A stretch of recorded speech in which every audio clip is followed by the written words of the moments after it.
在整个外滩建筑群，这栋建筑很有可能是体量最小的一栋，但是它的重要性很有可能是整个外滩能量最大的一栋。我们今天在两岸三地，但凡带有招商字样的企业，比如说招商银行、招商地产、招商轮船、招商港口、招商人和招商蛇口，甚至是包括台湾的阳明海运，也就是以前在那个时代到达台湾的轮船招商局的部分，所有的这些企业与这里都有千丝万缕的联系。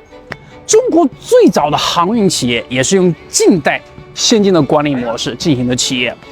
就是它——中国轮船招商局。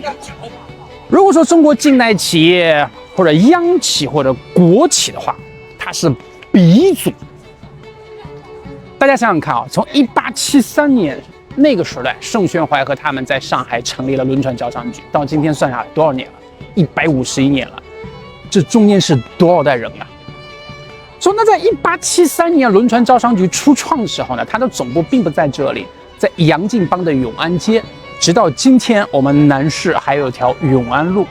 对吧？那么这栋建筑呢，它是在1877年，轮船招商局收购了美商齐昌洋行之后，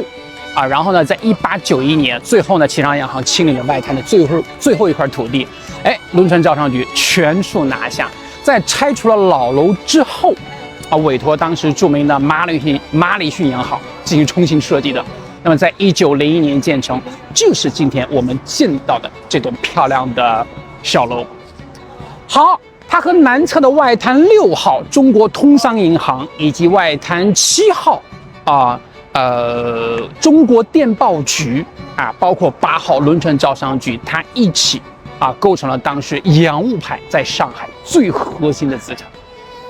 其实我们在历史教科书上经常提到的洋务运动分前后2个阶段嘛，前期是自强，后期呢是求富。其实最能够体现求富这个概念的，就是从这里。而且招商局呢，它所在的号码其实本来是8号的，那么678嘛，但是后来呢，因为它要有一个美好的愿景，就是希望公司能够长长久久的存续下去，它把原来的8号改成了9号。好，我们回到这栋建筑的本身，这是一栋非常典型的北美殖民地风格的建筑，3层小楼，然后呢，每一层之间有这种典型的腰线，显得很古典主义。然后它的1层呢是用这种石砌的，立面显得非常的扎实。然后它的门和窗，我们会发现全部用的是一种拱形，很漂亮。2层、3层之间用的是柯林斯柱然后它的顶层的南北2侧有漂亮的山花再加上这种红色的砖墙，显得非常的温馨因为它的存续时间比较久，是从1901年就完成了。那么相对外滩其他的建筑呢，比较早，因此大家如果想看1900年代外滩的建筑长什么模样，那么你看它就对了。这里插一句在它的背后靠近福州路这一侧有更早的建筑，那是1980年代齐昌洋行被轮船招商局收购之后留下来的建筑，1860年代。所以大家如果想看上海刚开埠之后外滩长什么模样，那你到福州路的一侧就对了。最后呢，我们说一下这栋建筑今天是做什么的。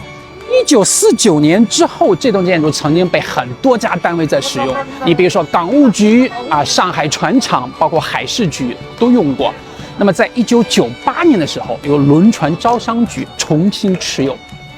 从这个位置大家可以看到在它的门头到今天，还是可以看到轮船招商局这个字样。